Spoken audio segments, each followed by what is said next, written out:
Le roi Soleil, l'homme le plus puissant d'Europe, 72 ans de règne, Versailles, la gloire absolue. Mais derrière les portraits dorés, derrière les perruques parfaites et les robes de velours, il y avait un secret que personne ne devait connaître, que les courtisans ne pouvaient pas voir, que l'étiquette interdisait de montrer. Louis XIV souffrait, en silence, chaque jour, pendant des décennies, et ce qu'il a enduré dépasse tout ce que vous pouvez imaginer. Des douleurs si violentes qu'elles auraient fait hurler n'importe qui, des épreuves si intimes qu'elles ont été cachées pendant des siècles, des moments où le roi le plus célèbre de France n'était plus qu'un homme, seul, brisé, obligé de sourire devant sa cour. Les archives royales ont gardé ces vérités enfouies. Les médecins de l'époque ont tout noté, tout. Et ce soir, nous allons ouvrir ces pages oubliées, parce que l'homme derrière le mythe, vous ne le connaissez pas encore. Avant de plonger dans cette histoire, dites-moi en commentaire depuis quel pays vous regardez cette vidéo.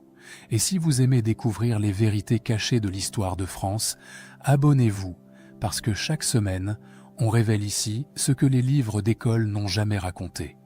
Maintenant, remontons le temps. Direction Versailles. Versailles, un matin d'hiver de 1686. Il est 6h30. Le soleil n'est pas encore levé, mais le château est déjà en mouvement. Dans les couloirs glacés, des dizaines de courtisans attendent. Ils ont quitté leurs appartements avant l'aube. Ils ont enfilé leurs plus beaux habits. Et maintenant, ils patientent dans l'antichambre royale, le souffle court, le regard fixé sur une porte close. Derrière cette porte, il y a le roi, Louis XIV, 48 ans, au sommet de sa puissance, l'homme le plus craint, le plus admiré, le plus observé de toute l'Europe. Chaque matin, des centaines de personnes veulent le voir se lever. C'est un privilège, un honneur suprême. Être présent au lever du roi, c'est prouver qu'on compte, que l'on existe aux yeux du monarque. Mais ce matin-là, dans cette chambre encore plongée dans la pénombre, Louis XIV ne pense pas à la gloire. Il ne pense pas à ses conquêtes. Il ne pense pas à Versailles ni à son empire. Il pense à la douleur. Une douleur sourde, lancinante, qui le ronge depuis des mois. Une douleur qu'il n'a jamais avouée à personne. Une douleur si intime, si humiliante, qu'il préférerait mourir plutôt que de la révéler à sa cour. Le roi de France souffre d'une fistule anale. Aujourd'hui, ce terme ne choque plus personne, mais à l'époque, c'est une honte absolue, une maladie des entrailles, une affliction que l'on cache, que l'on tait, que l'on nie. Et pourtant, elle est là. Elle ronge le roi depuis des mois. Chaque mouvement est une épreuve.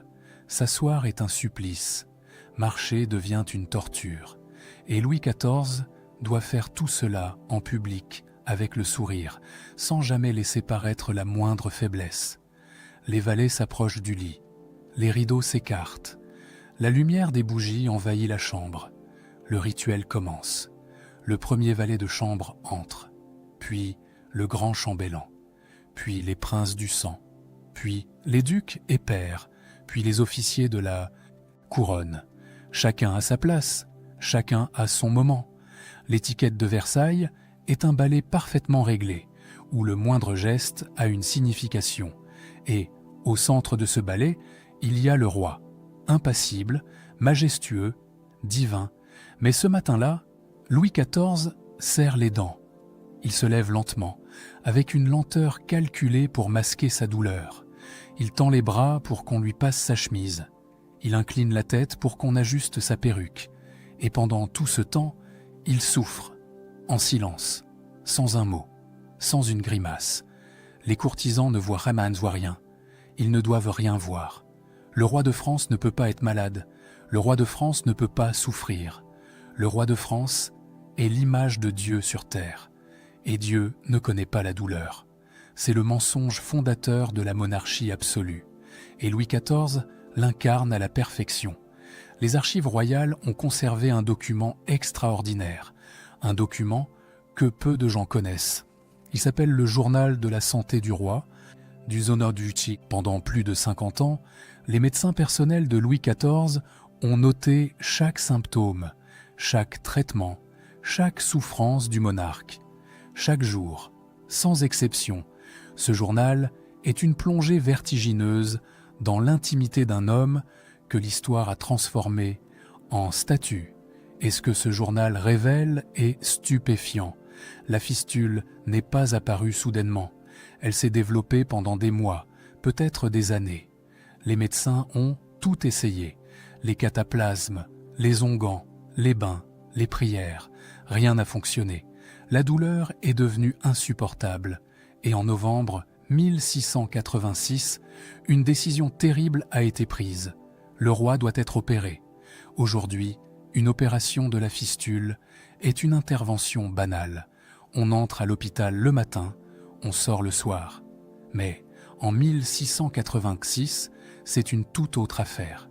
Il n'y a pas d'anesthésie, pas d'antiseptique, pas d'antibiotiques. Une opération chirurgicale, c'est un corps ouvert à vif, des instruments qui tranchent les cloques, la chair, et une douleur absolue que rien ne peut atténuer. Et c'est exactement ce qui attend Louis XIV. Le chirurgien s'appelle Charles-François Félix. C'est le premier chirurgien du roi, un homme compétent, mais terrifié par l'enjeu. Parce que si l'opération échoue, si le roi meurt sous son bistouri, c'est la fin de sa carrière, la fin de sa vie peut-être. On n'assassine pas le roi de France, même par accident. Alors Félix se prépare. Pendant des mois, il s'entraîne. Sur qui exactement?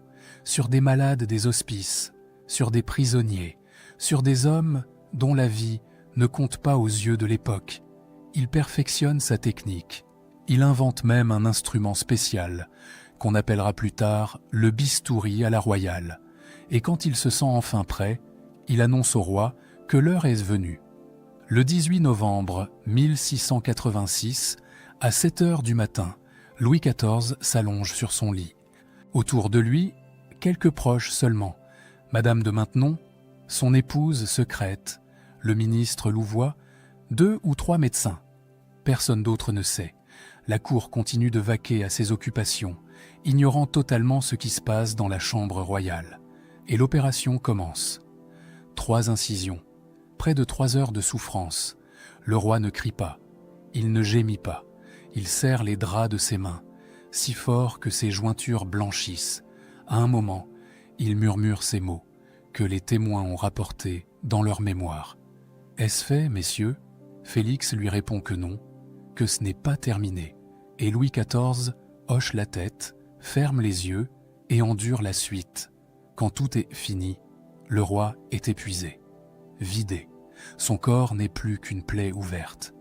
Mais quelques heures plus tard, il fait quelque chose d'incroyable, quelque chose qui défie l'entendement. Il préside le conseil. Les ministres entrent dans la chambre.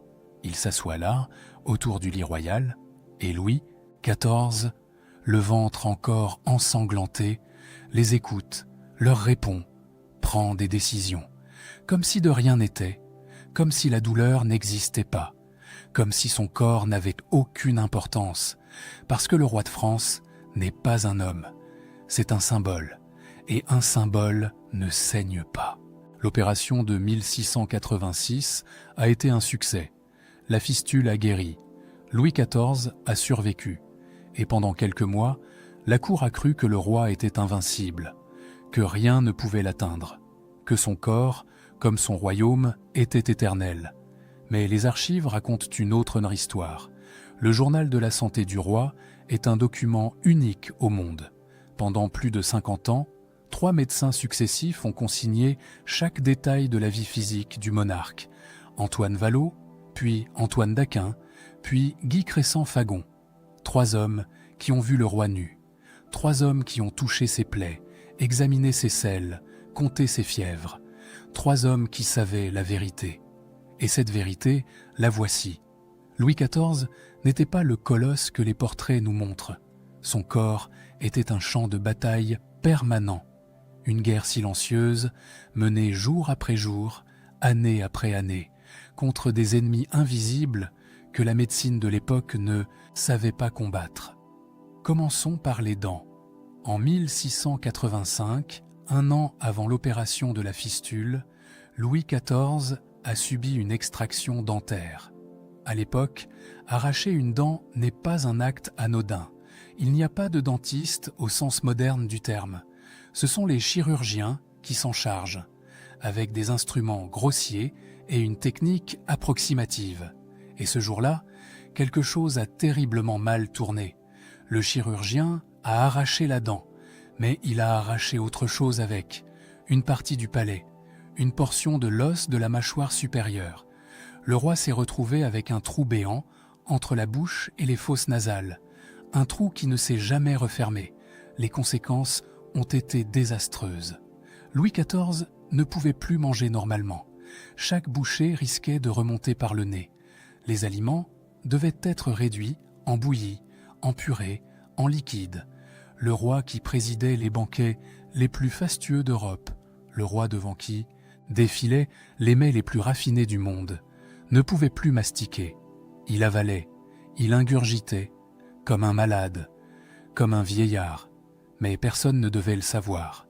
Alors Louis XIV a continué de présider les repas royaux.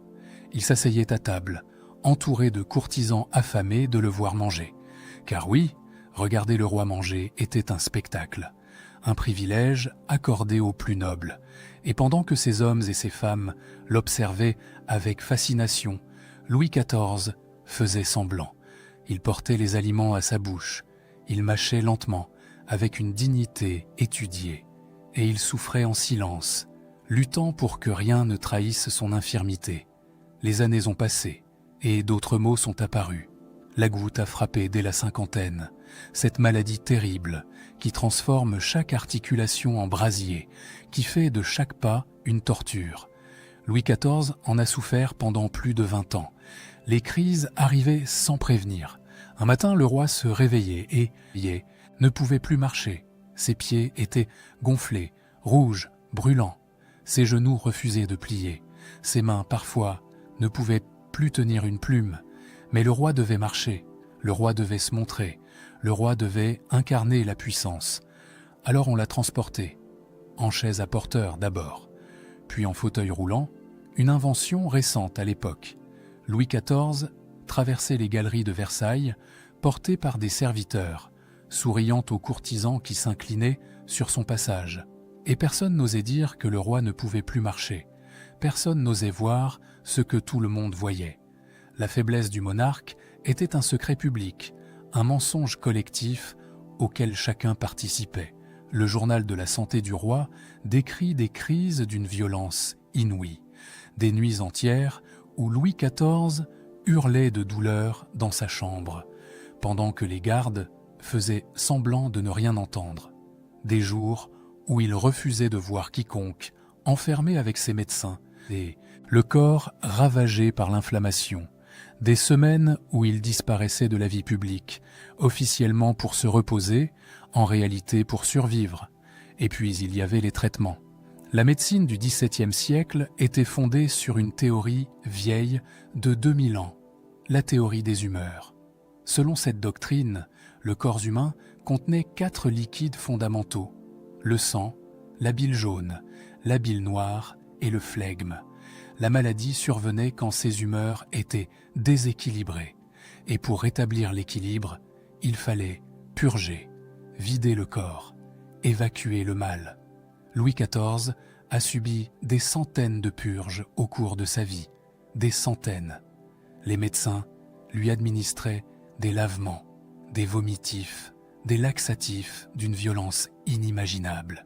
Le roi passait des journées entières aux latrines, vidé, épuisé, déshydraté. Et quand les purges ne suffisaient pas, on passait aux saignées. Les saignées consistaient à ouvrir une veine et à laisser couler le sang. Parfois quelques cuillères, parfois des litres entiers. L'idée était d'évacuer le sang corrompu, de libérer le corps de ses impuretés. En réalité, ces saignées affaiblissaient le patient, le rendaient anémique, détruisaient ses défenses naturelles. Mais les médecins de l'époque étaient persuadés de bien faire, et le roi leur faisait confiance. Le journal de la santé recense plus de 2000 purges et saignées pratiquées sur Louis XIV entre 1652 et 1715. Plus de 2000 interventions qui, loin de le guérir, ont contribué à l'affaiblir année après année. Le roi était soigné à mort par des hommes qui pensaient le sauver. Et pendant ce temps, les portraits continuaient de mentir. Regardez le célèbre tableau de Hyacinthe Rigaud, peint en 1701. Louis XIV a 63 ans. Sur la toile, il apparaît majestueux, puissant, presque jeune. Ses jambes sont galbées, musclées, mises en valeur par des embas de soie. Sa posture est conquérante, son regard est impérial. C'est l'image d'un Dieu vivant. La réalité était tout autre. À 63 ans, Louis XIV était édenté. Sa mâchoire était déformée par l'accident de 1685. Ses jambes étaient rongées par la goutte, gonflées, douloureuses. Son corps portait les cicatrices de l'opération de la fistule et de dizaines d'autres interventions. Il ne ressemblait en rien au héros du tableau. Mais le portrait n'était pas censé montrer la vérité. Il était censé montrer le mythe, l'image que le roi voulait laisser à la postérité, l'illusion qu'il avait passé sa vie à construire. Et c'est peut-être là le plus tragique. Louis XIV a vécu toute son existence dans ce mensonge, prisonnier de son propre personnage, condamné à sourire quand il voulait hurler, condamné à marcher quand il ne pouvait plus se lever, condamné à incarner la perfection alors que tout, en lui, s'effondrait. Le corps du roi n'était pas sacré, il était sacrifié. Les souffrances du corps étaient terribles, mais elles n'étaient rien comparées à ce qui allait suivre. Parce que Louis XIV n'a pas seulement enduré la douleur physique, il a enduré quelque chose de bien pire, quelque chose qu'aucun roi, qu'aucun père, qu'aucun homme ne devrait jamais connaître. Il a enterré ses enfants, ses petits-enfants, ses arrière-petits-enfants, presque toute sa lignée, en l'espace de quelques mois seulement. Pour comprendre l'ampleur de cette tragédie, il faut d'abord comprendre ce que représentait la famille royale au début du XVIIIe siècle. Louis XIV avait alors plus de 70 ans, il régnait depuis plus de 60 ans, et il avait construit autour de lui une dynastie qui semblait indestructible.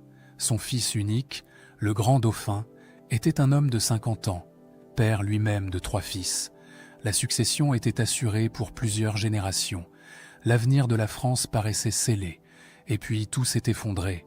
Alsace, 14 avril 1711, le grand dauphin est mort.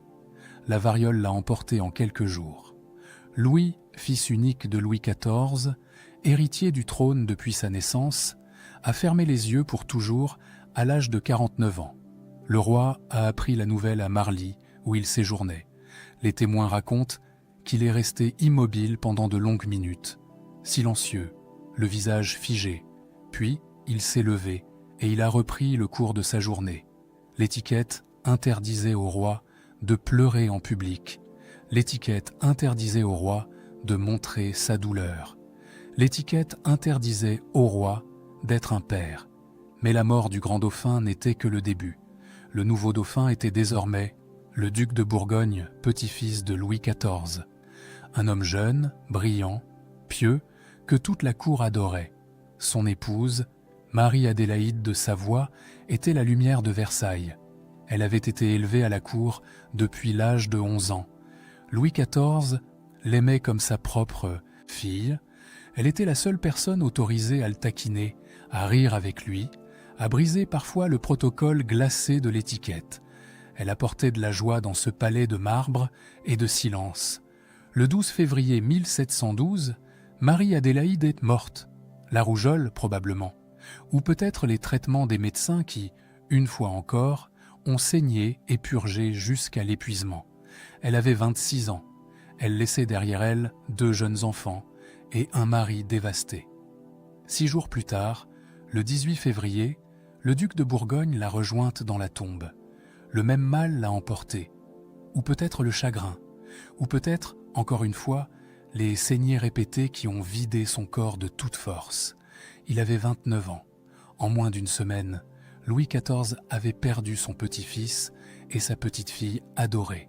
Mais le destin n'avait pas fini de frapper. Le 8 mars 1712, moins de 3 semaines après la mort de ses parents, le petit duc de Bretagne est mort à son tour. Il avait 5 ans. C'était l'aîné des 2 fils du duc de Bourgogne, l'héritier présomptif du trône, un enfant que Louis XIV avait tenu dans ses bras, qu'il avait regardé grandir, qu'il avait imaginé un jour portant la couronne de France. En 11 mois, le roi avait perdu son fils, son petit-fils, sa petite-fille et son arrière-petit-fils. 4 générations fauchées par la maladie, 4 cercueils descendus dans les caveaux de Saint-Denis, 4 deuils que Louis XIV a dû traverser seul, enfermé dans le carcan de l'étiquette, incapable de hurler sa douleur comme n'importe quel père l'aurait fait. Il ne restait plus qu'un seul héritier, un enfant de 2 ans, fragile, maladif, que les médecins pensaient condamné, le futur Louis XV, le dernier espoir d'une dynastie qui semblait maudite. Les mémorialistes de l'époque ont décrit l'état du roi pendant ces mois terribles. Saint-Simon, qui n'aimait pas Louis XIV et ne lui épargnait aucune critique, a pourtant écrit ces mots. Le roi souffrait tout ce qu'on peut souffrir, mais il ne voulait pas qu'on le voie. Il se retirait quelques heures dans ses appartements, puis il revenait, impassible, présider le conseil, recevoir les ambassadeurs, diriger le royaume, comme si de rien n'était, comme si son cœur n'était pas en miettes. Madame de Maintenon, son épouse secrète, était la seule à voir l'homme derrière le masque. Dans ses lettres privées, elle a décrit un Louis XIV que personne d'autre ne connaissait. Un homme vieilli de 10 ans en quelques semaines. Un homme qui pleurait la nuit quand les courtisans dormaient.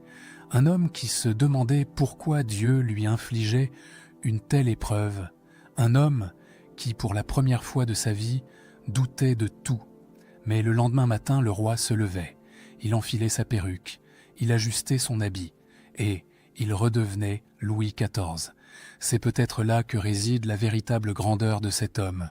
Non, pas dans les victoires militaires, non pas dans la construction de Versailles, non pas dans les fêtes somptueuses qui ont ébloui l'Europe, mais dans cette capacité à endurer l'inimaginable sans jamais fléchir en public, dans cette discipline de fer qui lui permettait de séparer l'homme du roi, le père du monarque, le cœur brisé du visage impassible.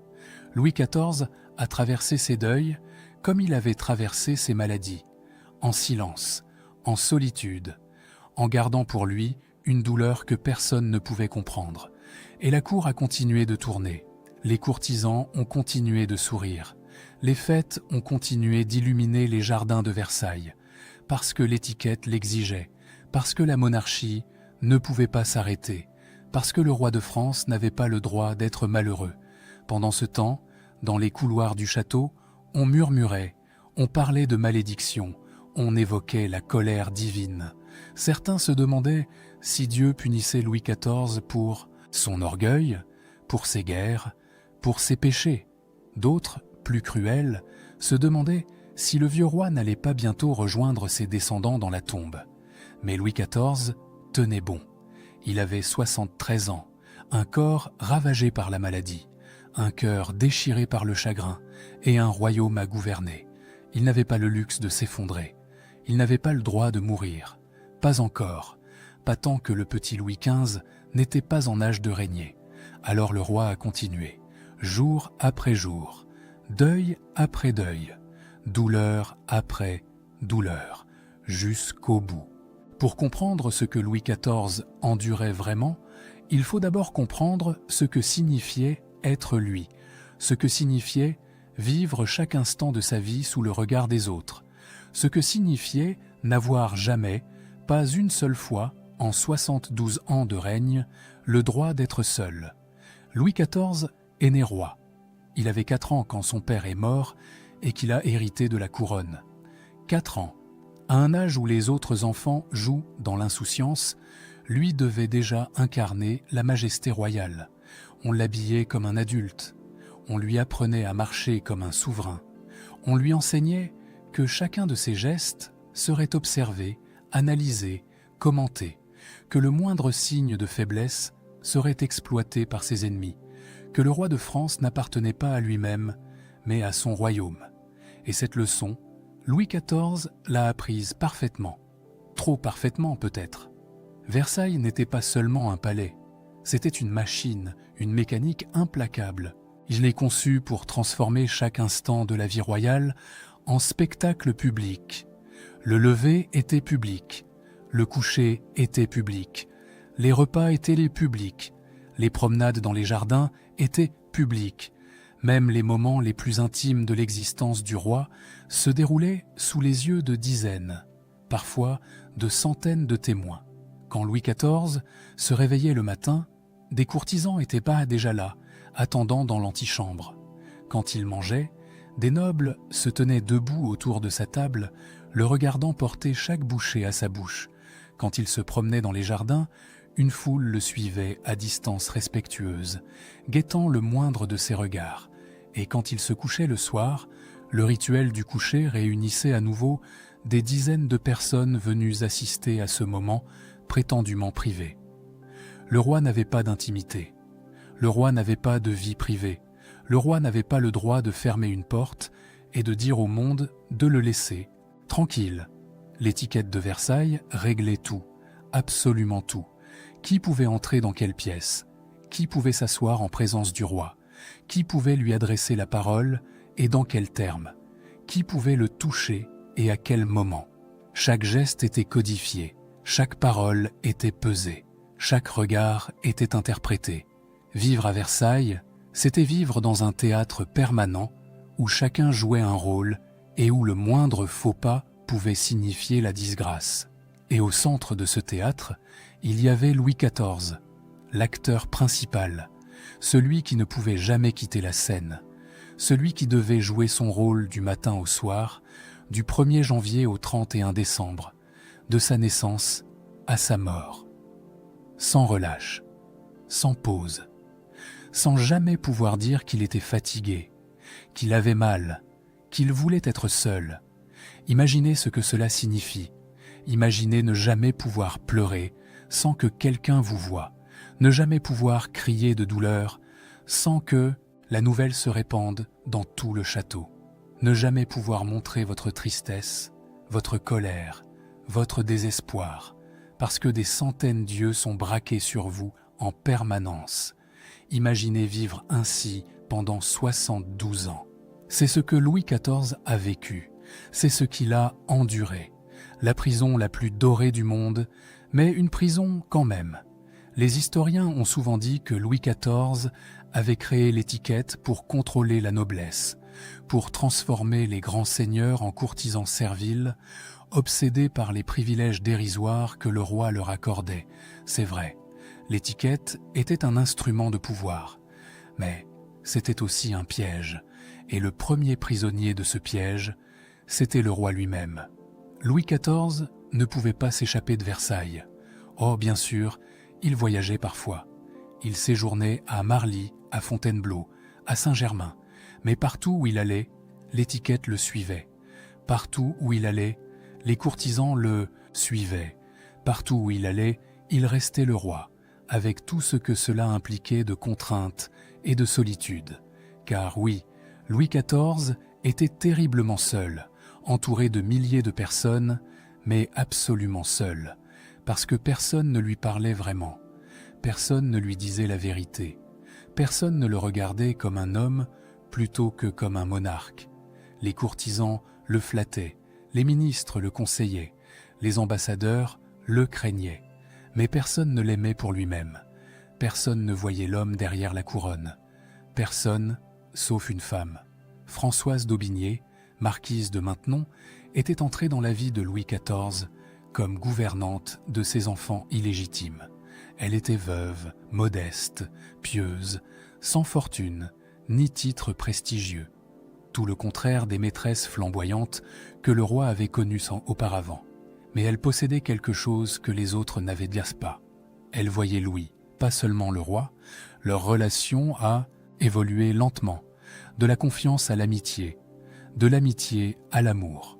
Et finalement, en 1623, quelques mois après la mort de la reine Marie-Thérèse, ils se sont mariés secrètement. Un mariage morganatique, jamais officialisée, jamais reconnue publiquement. Madame de Maintenon n'est jamais devenue reine. Elle n'a jamais porté de couronne. Elle est restée dans l'ombre, officiellement simple dame de compagnie. Mais dans l'intimité des appartements royaux, elle était bien plus que cela. Elle était la seule personne devant qui Louis XIV pouvait enlever le masque, la seule devant qui il pouvait avouer sa fatigue, sa douleur, son chagrin, la seule qui le voyait pleurer quand les deuils s'accumulaient, la seule qui l'entendait gémir quand la goutte le torturait, la seule qui connaissait l'homme derrière le mythe. Leur conversation durait des heures. Dans les appartements de Madame de Maintenon, loin des regards de la cour, Louis XIV redevenait humain. Il parlait de ses doutes, de ses regrets, de ses peurs. Il se plaignait de son corps qui le trahissait. Il pleurait ses enfants morts. Il se demandait si Dieu lui pardonnerait ses péchés. Pendant quelques heures, il n'était plus le roi Soleil. Il était juste un vieil homme fatigué qui cherchait un peu de réconfort. Les lettres de Madame de Maintenon ont conservé la trace de ces moments. Des lettres privées, jamais destinées à être publiées, où elle décrit un Louis XIV que l'histoire officielle a soigneusement effacé. Un homme vulnérable, un homme sensible, un homme qui souffrait en silence parce que son rang lui interdisait de souffrir autrement. Et chaque matin, quand les valets venaient annoncer le lever du roi, Louis XIV se relevait. Il enfilait son costume de monarque, il recomposait son visage impérial, et il retournait sur la scène de Versailles, jouer le rôle de sa vie. L'été 1715 a été particulièrement chaud. Louis XIV avait 76 ans. Il régnait depuis 72 ans. Plus longtemps qu'aucun autre monarque européen avant lui, plus longtemps que la plupart des hommes ne vivaient à cette époque. Il avait survécu aux maladies, aux opérations, au deuil, aux guerres. Il avait enterré presque toute sa famille. Il avait vu mourir 3 générations de ses descendants. Et pourtant, il continuait. Chaque matin, il se levait. Chaque jour, il gouvernait. Chaque soir, il jouait son rôle jusqu'au bout. Mais au mois d'août, quelque chose a changé. Le 10 août 1715, Louis XIV s'est plaint d'une douleur à la jambe gauche. Rien de grave, semblait-il. Les médecins ont diagnostiqué une sciatique, ils ont prescrit des bains, des onguents, du repos. Le roi a obéi, il a ralenti ses activités, il a passé plus de temps dans ses appartements. Mais la douleur ne diminuait pas. Au contraire, elle empirait de jour en jour. Le 24 août, la vérité est devenue impossible à cacher. La jambe du roi était noire. Des taches sombres apparaissaient sur la peau, remontant lentement vers le genou. L'odeur était devenue insupportable. Les médecins ont enfin compris ce qui se passait. Ce n'était pas une sciatique, c'était une gangrène sénile, provoquée par l'âge et la mauvaise circulation du sang. Une condamnation à mort que rien ne pouvait arrêter. Louis XIV a demandé la vérité. Il voulait savoir. Les médecins ont hésité, puis ils ont avoué. Le roi allait mourir. C'était une question de jours, peut-être de semaines, mais certainement pas de mois. Il n'y avait rien à faire, aucun traitement, aucun miracle, juste attendre que la mort fasse son œuvre. Et c'est là que Louis XIV a fait quelque chose d'extraordinaire, quelque chose qui a stupéfié sa cour, ses ministres, ses ennemis eux-mêmes. Il a décidé de mourir comme il avait vécu, roi, en maître absolu de son propre destin, en homme qui refusait de se laisser vaincre, même par la mort. Les derniers jours de Louis XIV ont été une mise en scène grandiose, pas une mise en scène pour masquer la vérité, comme il l'avait fait toute sa vie, une mise en scène pour affronter la vérité, pour dire adieu, pour transmettre ce qu'il avait appris en 72 ans de règne. Le 25 août, le roi a fait venir le petit Louis XV dans sa chambre. L'enfant avait 5 ans. Il était le dernier héritier de la dynastie, le seul survivant du massacre qui avait décimé la famille royale. Louis XIV l'a regardé longuement, puis il lui a parlé. Et les mots qu'il a prononcés ce jour-là ont été consignés par les témoins présents dans la chambre. « Mignon, vous allez être un grand roi, mais tout votre bonheur dépendra d'être soumis à Dieu et du soin que vous aurez de soulager vos peuples. Il faut pour cela que vous évitiez autant que vous le pourrez de faire la guerre. C'est la ruine des peuples. Ne suivez pas le mauvais exemple que je vous ai donné sur cela. J'ai souvent entrepris la guerre trop légèrement et l'ai soutenue par vanité. Ne m'imitez pas, mais soyez un prince pacifique, et que votre principale application soit de soulager vos sujets. » Ces mots sont stupéfiants. Louis XIV, le roi conquérant, le bâtisseur d'empire, le monarque qui avait passé sa vie à faire la guerre, avouait ses erreurs à un enfant de 5 ans. Il reconnaissait que ces guerres avaient ruiné le peuple. Il demandait à son successeur de ne pas l'imiter.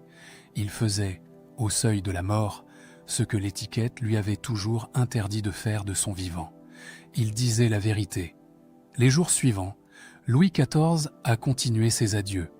Il a reçu les princes du sang, les ministres, les courtisans. À chacun, il a dit quelques mots.